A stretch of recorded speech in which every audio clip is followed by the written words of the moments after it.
Lakhimpur case में 14 दिन की न्यायिक हिरासत में जेल भेजे गए केंद्रीय गृह राज्य मंत्री अजय मिश्रा के बेटे आशीष मिश्रा की रिमांड पर आज कोर्ट में सुनवाई होगी।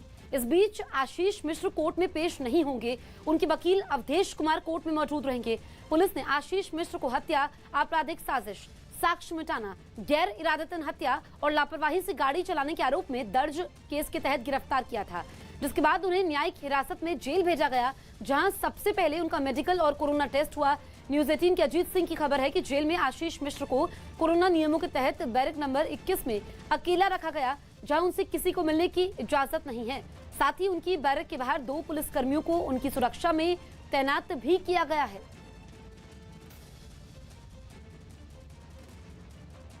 लखीमपुर मामले में सियासत भी तेज है। समाजवादी पार्टी ने इस मामले में बीजेपी को घेरते हुए आशीष मिश्र के पिता और केंद्रीय गृह राज्य मंत्री अजय मिश्र के इस्तीफे की मांग की। बीजेपी के प्रदेश अध्यक्ष स्वतंत्र देव जी कह रहे हैं कि हम फॉर्च्यूनर से किसी को कुचलने नहीं आए। तो जब आपके नेता के बेटे ने थार से किसानों को कुचला, तब आपके मुंह पे पट्टी क्यों बंधी थी?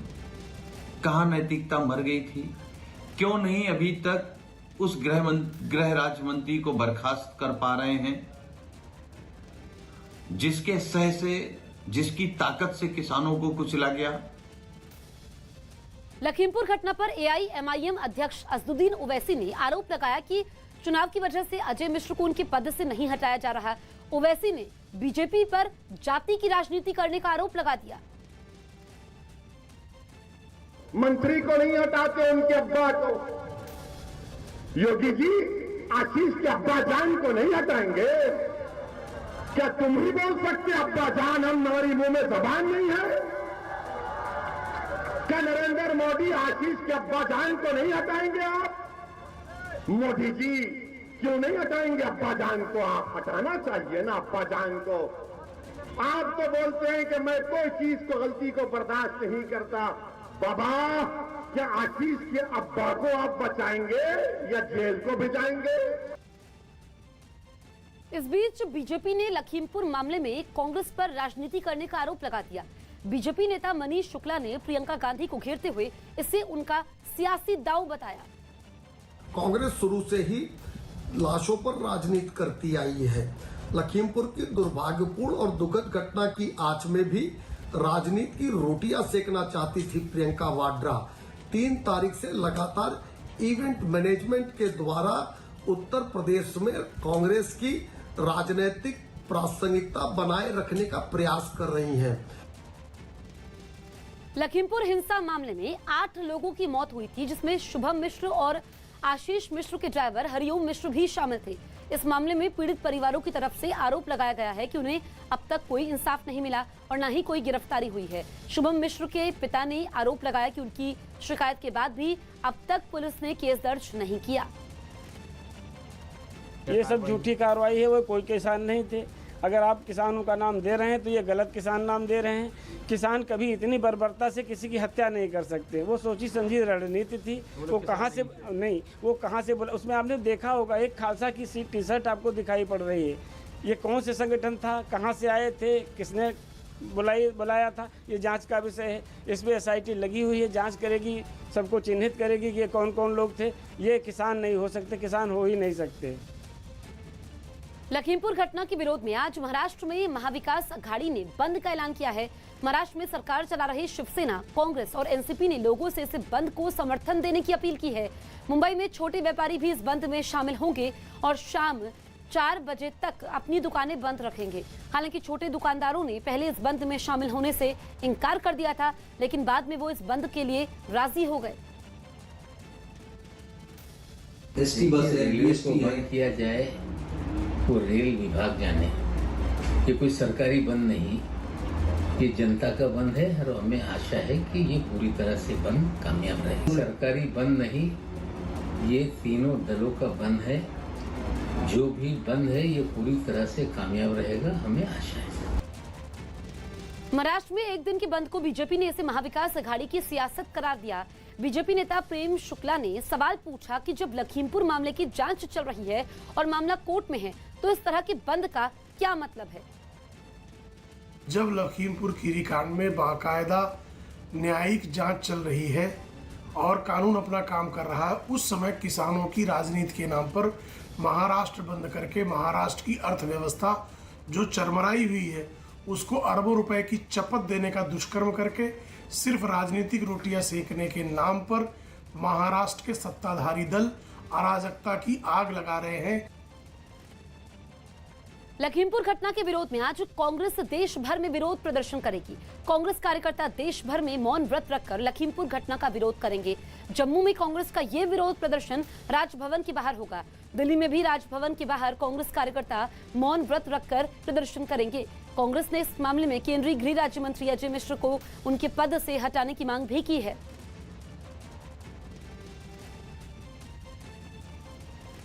यूपी बीजेपी के अध्यक्ष स्वतंत्र देव सिंह ने प्रदेश कार्य समिति की बैठक में बयान दिया कि किसी को कुचलकर नहीं, जनता के प्यार से नेता बना जाता है। नेतागिरी का मतलब लूटने नहीं आए हैं, फॉर्च्यूनर से किसी को कुचलने नहीं आए हैं। वोट मिलेगा आपके व्यवहार से मिलेगा, लेकिन मोहल्ले वालों को मोहल्ले में प्रसन्न होना चाहिए। जिस गली में आप रहते हैं, यदि 10 आपका प्रशंसा करता है तो मेरा सीना चौड़ा होगा। इसलिए पार्टी में काम करते हैं, यह नहीं कि मोहल्ले वाले आपके शकल से छिप जाए। गुजरात के अमरेली से रोंगटे खड़े करने वाला एक वीडियो सामने आया। वहां जोरदार बारिश की वजह से उफान पर आई एक नदी के पानी में मूंगफली से लदा एक ट्रैक्टर बह गया, जो तेज बहाव के बीच पुल के ऊपर से गुजरने की कोशिश में हादसे का शिकार हो गया। ये देख पुल के दोनों छोर पर खड़े लोग सहम गए। दिन से रात हो गई, मगर पानी घटने के बजाय उसकी रफ्तार और बढ़ गई। इतने जोखिम के बाद भी ट्रैक्टर और उसके ड्राइवर को निकालने के लिए वहाँ एक खुदाई करने वाली मशीन बुलाई गई और फिर इसकी मदद से लहरों में फंसे ट्रैक्टर के ड्राइवर को किसी तरह बचा लिया गया, जबकि ट्रैक्टर को नहीं निकाला जा सका। जम्मू कश्मीर से बड़ी खबर दे रहे हैं रिफत अब्दुल्ला, जहां अनंतनाग और बांदीपुरा में देर रात से सुरक्षा बल और आतंकवादियों के बीच मुठभेड़ चल रही है, जिसमें अब तक 2 आतंकी मारे गए हैं। अनंतनाग में एक आतंकी मारा गया, जबकि गोलीबारी में पुलिस के एक जवान भी घायल हो गया। तो वहीं बांदीपुरा में भी एक आतंकी मारा गया है और ये आतंकी किस संगठन से जुड़े हुए थे ये साफ नहीं है, लेकिन अभी मुठभेड़ चल रही है। रिफत हमारे सहयोगी फोन लाइन पर मौजूद है। रिफत, ताजा स्थिति क्या है? देखिए, जिस तरीके से आपने कहा कि 2 मिलिटेंट मारे गए, एक तो अनंतनाग में मारा गया, एक बांडीपोरा में, लेकिन पुलिस का कहना है कि जो बांडीपोरा में मिलिटेंट मारा गया उसकी शिनाख्त इम्तियाज अहमद के तौर पे हुई और पुलिस का कहना है कि वो रिसेंट जो किलिंग हुई है शाहगुंड एरिया में बांडीपोरा डिस्ट्रिक्ट में, वो उसमें इन्वॉल्व था। आपको मालूम है कि कुछ दिन पहले 3 किलिंग शाम को हुई थी 2 घंटे में, जिसमें कश्मीरी पंडित जो मेडिकल शॉप चला रहा था, बिंद्रू मेडिकेट का मालिक, एक तो वो मारा गया था, एक और गोलगप्पे वाला जिसका बिहार से ताल्लुक था वो लाल बाजार इलाके में मारा गया था, और उसी दिन हाजन एरिया में यानी बांडीपोरा डिस्ट्रिक्ट में शाहगुंड के करीब एक शख्स मारा गया था, मोहम्मद शफी, जो सोमू स्टैंड वहाँ पे उसका प्रेसिडेंट बताया जा रहा था और उसकी भी मौत हुई थी। लेकिन पुलिस ने अभी प्रेस नोट जारी करके बताया कि वो इन्वॉल्व था, जो आज मिलिटेंट मारा गया इम्तियाज अहमद, वो उस किलिंग में इन्वॉल्व था। ठीक है रिफत। बिहार के कई इलाकों में पंचायत चुनाव के नतीजों पर जमकर घमासान देखने को मिला। वहां चुनाव हारने वाले उम्मीदवार और उनके समर्थकों ने नतीजों में धांधली के आरोप लगाए और बवाल शुरू कर दिया। बेगूसराय में तो उम्मीदवार और उसके समर्थक पुलिस से ही भिड़ गए, जिसके बाद पुलिस को भी लाठीचार्ज करना पड़ा। वहां चुनाव हारने वाली प्रत्याशी ने प्रशासन पर मिलीभगत करके नतीजों में हेराफेरी का आरोप लगाया, जिसके बाद उनके समर्थक मतगणना केंद्र के बाहर ही धरने पर बैठ गए। वीडियो साहब से संपर्क करके ईवीएम को फेर करके हमको 2 वोट से हरा दिया। जब पुलिस उन्हें समझाने पहुंची तो लोग पीछे हटने की बजाय पुलिस से ही भिड़ गए। पहले तो पुलिस ने भी बातों से ही लोगों को मनाने की कोशिश की, लेकिन जब पानी सिर के ऊपर से गुजर गया तो पुलिस ने भी अपने तरीके का इस्तेमाल किया और लोगों पर डंडे बरसाने शुरू कर दिए। जो मिला उसकी जी भर कर धुनाई की गई। पुलिस के तेवर देख प्रदर्शनकारियों ने भी भागने में ही भलाई समझी तो कहीं जान बचाने के लिए आसपास की दुकानों में घुस गए, लेकिन पुलिस भी कहां मानने वाली थी। लोगों को ढूंढ ढूंढ कर पीटा गया, कई तो सड़क पर गिर गए, लेकिन वो भी पुलिस के डंडों से बच नहीं पाए। कुछ यही हाल समस्तीपुर का भी रहा। वहाँ तो प्रत्याशी ने सीधा प्रशासन पर धांधली के आरोप लगाए और हंगामा शुरू कर दिया। 100% गड़बड़ी है। ईवीएम जो खुलता है तो जो भी कैंडिडेट है और उसके अभिकर्ता का साइन होता है वो बिल्कुल नहीं हुआ है। हारने वाले उम्मीदवार और उसके समर्थक वहीं जम गए और धरना शुरू कर दिया। हालात संभालने के लिए तैनात पुलिस वाले भी लाचार नजर आए। यूपी के गोरखपुर में कानपुर के कारोबारी मनीष गुप्ता की कथित हत्या के मामले में 2 आरोपियों को पुलिस ने गिरफ्तार कर लिया। मनीष गुप्ता मामले में दोनों पुलिसकर्मियों पर 1-1 लाख रुपए का इनाम घोषित किया गया था। गिरफ्तार किए गए एक आरोपी का नाम इंस्पेक्टर जीएन सिंह और दूसरे का नाम अक्षय मिश्रा है। दोनों को गोरखपुर पुलिस ने गिरफ्तार किया। उन्हें कानपुर एसआईटी के हवाले कर दिया गया। एसआईटी ने आरोपी पुलिसकर्मियों को देर रात स्पेशल कोर्ट में पेश किया, जहां दोनों को 14 दिन की न्यायिक हिरासत में जेल भेजा गया। कानपुर के कारोबारी मनीष गुप्ता अपने दोस्तों के साथ गोरखपुर के एक होटल में ठहरे हुए थे, जब देर रात पुलिसकर्मी उनके कमरे में दाखिल हुए और बहस होने पर कथित रूप से पीट कर हत्या कर दी थी। इस मामले में गोरखपुर के 6 पुलिसकर्मियों को आरोपी बनाया गया था। मध्य प्रदेश के भिंड में खाद ना मिलने पर किसान भड़क गए और भड़के किसानों ने जमकर हंगामा किया। बताया गया कि जब किसान इस समस्या को लेकर जिले के एसडीएम के पास पहुंचे तो किसी बात पर उन लोगों की अधिकारी के साथ तीखी बहस हो गई, जिस पर किसानों का गुस्सा 7वें आसमान पर पहुंच गया और उन्होंने जिला प्रशासन के खिलाफ मोर्चा खोल दिया। अपनी नाराजगी जाहिर करने के लिए उन्होंने नेशनल हाईवे को निशाना बनाया। सैकड़ों की तादाद में वहां जुटकर किसानों ने सड़क को पूरी तरह जैम कर दिया। साथ ही वहां जमकर नारे भी लगाए। इस हंगामे की जानकारी मिलते ही पुलिस के कई बड़े अधिकारी वहां पहुंच गए, क्योंकि किसानों के प्रदर्शन से हाईवे पर गाड़ियों की लंबी कतारें लग गई थी। जिसके बाद पुलिस वाले उन लोगों को काफी देर तक समझाते दिखाई दिए, लेकिन प्रदर्शनकारियों पर उसका कोई असर नहीं हुआ। यही वजह रही कि पुलिस के साथ भी उनकी बहस शुरू हो गई। परेशान किसको कर रहे हो? परेशान किसको कर रहे हो? वहीं हाईवे पर जैम में फंसी गाड़ियां टस से मस नहीं हो पा रही थी। इस बीच वहां एक एम्बुलेंस भी पहुंची, जिसे किसानों ने आसानी से रास्ता दे दिया। बाद में काफी समझाने पर किसानों का गुस्सा शांत हुआ, तब जाकर हाईवे पर गाड़ियों का आना जाना शुरू हो सका। बड़ी खबर जम्मू कश्मीर से, जहां सुरक्षा बल ने आतंकी संगठन टीआरएफ के मॉड्यूल का भंडाफोड़ किया है। खबर है कि बांदीपुरा में पिछले दिनों एक आम नागरिक शफी लोन की हत्या के पीछे पाकिस्तान में बैठे टीआरएफ के हैंडलर लाला उमर का हाथ था। इसके बाद सुरक्षा बल की कार्रवाई में टीआरएफ के आतंकवादियों के 4 मददगारों को गिरफ्तार किया गया।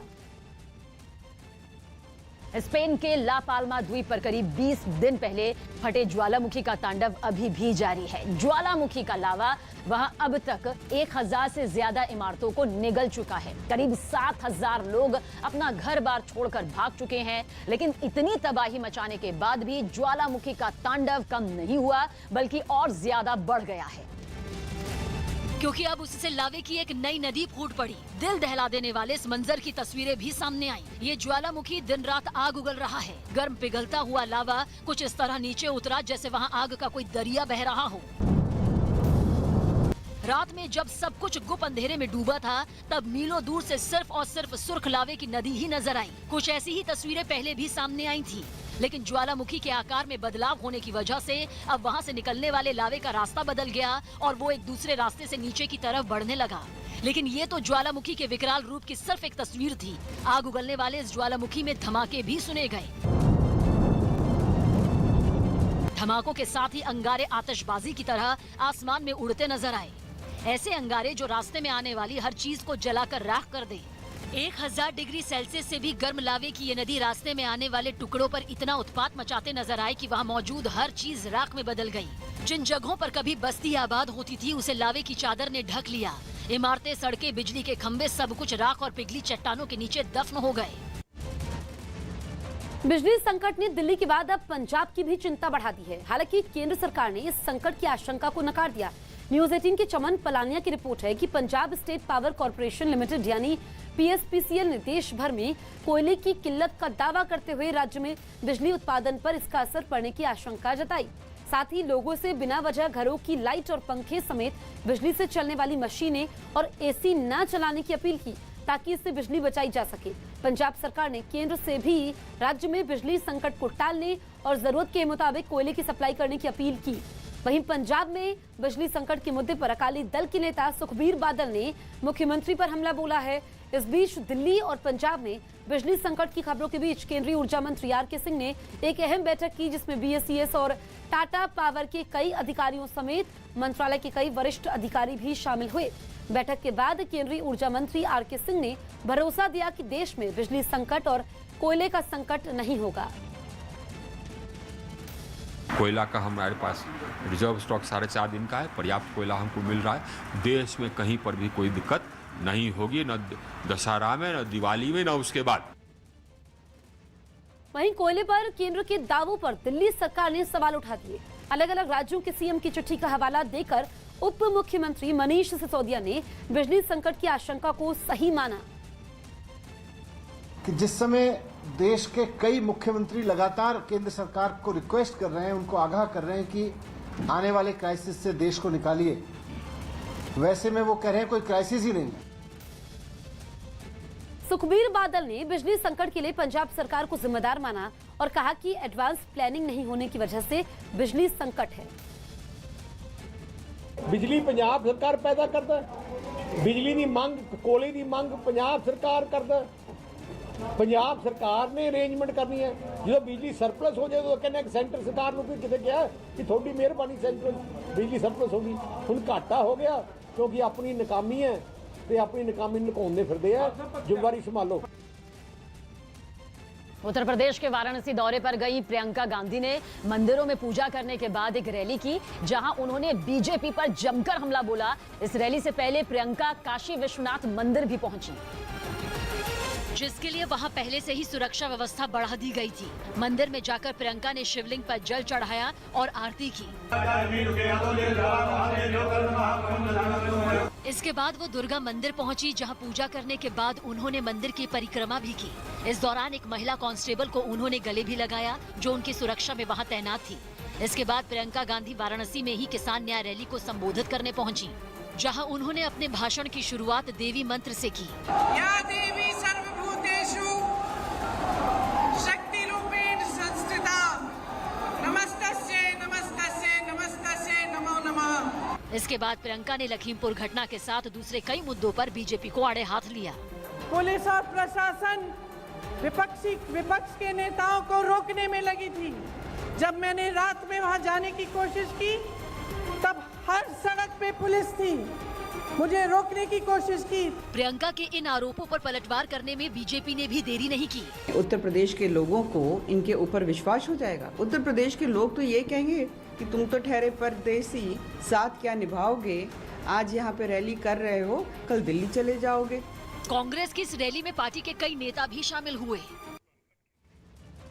एक इंटरव्यू में केंद्रीय गृह मंत्री अमित शाह ने विरोधियों के आरोपों का जवाब दिया और पीएम मोदी को बेहतरीन श्रोता बताया। मैंने मोदी जी जैसा श्रोता देखा ही नहीं। किसी भी समस्या के लिए बैठक हो, कम से कम मोदी जी बोलते हैं, बहुत सब लोगों को धैर्यपूर्वक सुनते हैं और फिर उचित निर्णय लेते हैं, और छोटे से छोटे व्यक्ति के सुझाव की गुणवत्ता के आधार पर वो महत्व देते, व्यक्ति के आधार पर नहीं देते। तो ये कह देना कि वो निर्णय थोपने वाले नेता है, जरा भी सच नहीं है।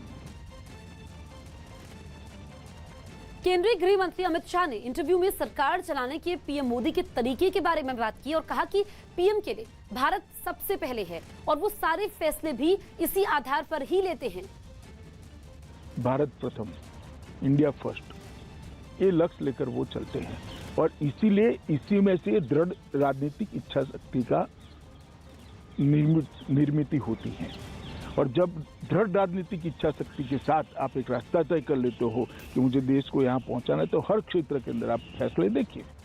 बिहार की राजधानी पटना से हैरान करने वाली तस्वीरें सामने आई। वहां बीच सड़क पर एक आदमी ने पुलिस वाले से काफी देर तक बहस की। बताया गया कि हंगामे की शुरुआत तब हुई जब ट्रैफिक पुलिस ने उस आदमी को बिना हेलमेट के गाड़ी चलाते हुए पकड़ लिया, जिसके बाद वो आदमी ट्रैफिक पुलिस के साथ वहां खड़े एक पुलिस अधिकारी से भी भिड़ गया। ये देखकर पुलिस वाले को गुस्सा आ गया और उसने उसे धक्का दे दिया।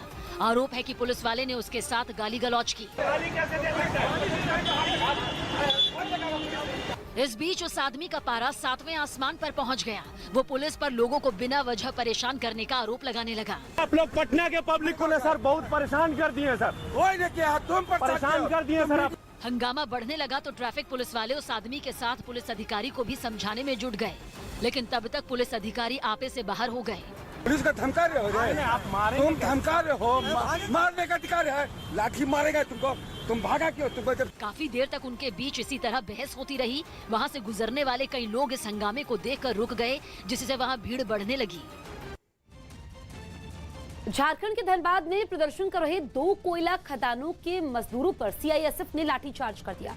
बताया गया कि ये लोग बीते 4 दिनों से बकाया वेतन के मुद्दे पर हड़ताल पर थे, जिन्हें समझाने की प्रशासन ने कोशिश की, मगर जब बात नहीं बनी तो उनकी हड़ताल खत्म करवाने के लिए सीआईएसएफ को लाठीचार्ज करना पड़ा। इस कार्रवाई से बचने के लिए मजदूर इधर उधर भागने लगे, जिन्हें पुलिस और सीआईएसएफ के जवानों ने दौड़ा कर पीटा। इस प्रदर्शन में शामिल महिलाओं ने जब इस कार्रवाई का विरोध किया तो उनके खिलाफ भी सख्ती बरती गई और कई महिलाओं को फौरन हिरासत में ले लिया गया। हिरासत में लेने के बाद भी इन प्रदर्शनकारियों का गुस्सा कम नहीं हुआ। इन हड़ताली मजदूरों की तितर-बितर होते ही पुलिस और सीआईएसएफ के जवानों ने उस तिरपाल को भी जब्त कर लिया, जिस पर बैठकर ये लोग प्रदर्शन कर रहे थे। प्रशासन का और बीसीसीएल मैनेजमेंट का तर्क ये है कि कोयले की कमी के कारण पावर सेक्टर अब बंद होने के कगार पर है, जिसके कारण ये सख्ती बरती गई है। इस कार्रवाई के सिलसिले में जब कोयला खदान के एक अधिकारी से बात की गई तो वो सवालों से बचते नजर आए। बताया गया कि लाठीचार्ज में कुछ मजदूर घायल हो गए, जबकि एक महिला मजदूर की तबीयत बिगड़ने की खबर है। लखीमपुर केस में जेल भेजे गए आशीष मिश्र की रिमांड पर आज सुनवाई होगी। लखीमपुर केस में 14 दिन की न्यायिक हिरासत में जेल भेजे गए केंद्रीय गृह राज्य मंत्री अजय मिश्र के बेटे आशीष मिश्र की रिमांड पर आज कोर्ट में सुनवाई होगी। लखीमपुर घटना के विरोध में कांग्रेस आज देश भर में विरोध प्रदर्शन करेगी। साथ ही आज महाराष्ट्र में महाविकास अघाड़ी ने बंद का ऐलान भी किया है, जिसमें शिवसेना, कांग्रेस और एनसीपी ने लोगों से इस बंद को समर्थन देने की अपील की है। छत्तीसगढ़ कांग्रेस में चल रही घमासान के बीच सीएम भूपेश बघेल के पिता नंद कुमार बघेल ने एक जनसभा में ये दावा किया कि टीएस सिंहदेव कभी सीएम नहीं बन सकते और चुनाव लड़ने पर वो एक भी सीट नहीं जीत पाएंगे। चेन्नई सुपर किंग्स आईपीएल 2021 के फाइनल में पहुंच गई है। कल हुए पहले क्वालिफायर मुकाबले में चेन्नई सुपर किंग्स ने दिल्ली कैपिटल्स को 4 विकेट से हरा दिया। त्योहारी सीजन को देखते हुए दिल्ली पुलिस ने आतंकी साजिश को नाकाम करने के लिए कमर कस ली है। न्यूज 18 के आनंद तिवारी की रिपोर्ट है कि त्योहारी सीजन में आतंकी किसी तरह की साजिश को अंजाम ना दे सके, इसके लिए दिल्ली पुलिस भी पूरी तरह सतर्क हो गई है। दिल्ली पुलिस के पास लोकल सपोर्ट के जरिए कई जगहों पर हमले की खुफिया जानकारी है, जिसके मुताबिक पेट्रोल पंप और पेट्रोल ढोने वाले टैंकरों को टारगेट किए जाने की आशंका है।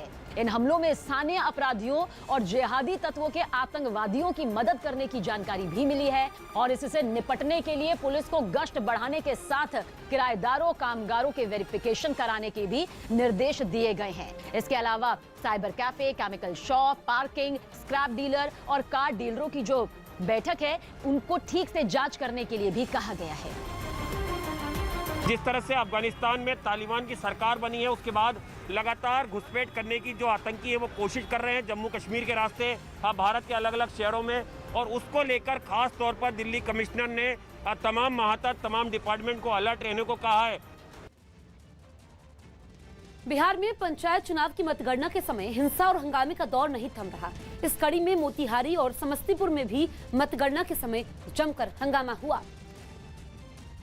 जिसकी एक तस्वीर समस्तीपुर जिले से सामने आई, जहां आईटीआई कॉलेज में चल रही मतगणना के तीसरे चरण के समय भीड़ बेकाबू हो गई और हंगामा करने लगी। लिहाजा पुलिस को हालात संभालने के लिए लाठीचार्ज करना पड़ा। पुलिस के एक्शन में आते ही हंगामा कर रहे लोग मतगणना केंद्र से थोड़ा पीछे हट गए, जबकि कुछ लोगों ने जब इस कार्रवाई का विरोध किया तो पुलिस ने उनको हिरासत में ले लिया। कमोबेश कुछ ऐसे ही हालात मोतिहारी में भी देखने को मिले। वहाँ मतगणना केंद्र से लौट रहे लोगों और पुलिस के बीच झड़प हो गई। इस झड़प में एक आदमी घायल हो गया। इस बात से भड़के कुछ लोगों ने एक पुलिस वाले को ही पकड़ लिया और उसके साथ धक्का मुक्की शुरू कर दी। बीच सड़क पर हुई हंगामे की वजह से छतौनी चौक पर अफरा तफरी मच गई और वहाँ से गुजर रही ट्रैफिक पर भी इसका असर देखने को मिला। और इटली में वैक्सीन के खिलाफ जो सख्त नियम है, राजधानी रोम में लोगों ने इसे लेकर जमकर हंगामा किया। वहां की सरकार ने सभी दफ्तरों में काम करने वाले लोगों के लिए अगले हफ्ते से कोरोना की नेगेटिव जांच रिपोर्ट को दिखाना जरूरी कर दिया है, जिसका विरोध करते हुए सैकड़ों लोग राजधानी रोम की सड़कों पर उतर आए, जिसके बाद पुलिस उन्हें हटाने में जुट गई। लेकिन जब बात नहीं बनी तो पुलिस को प्रदर्शनकारियों पर सख्ती बरतनी पड़ी। पहले तो उन पर पानी की बौछार की गई, फिर आंसू गैस के कई गोले भी दाग दिए गए। लेकिन इस कार्रवाई के बावजूद प्रदर्शनकारी वहीं डटे रहे। इसी तरह शहर के कई दूसरे इलाकों में भी सरकार के फैसले से नाराज लोगों ने हंगामा किया।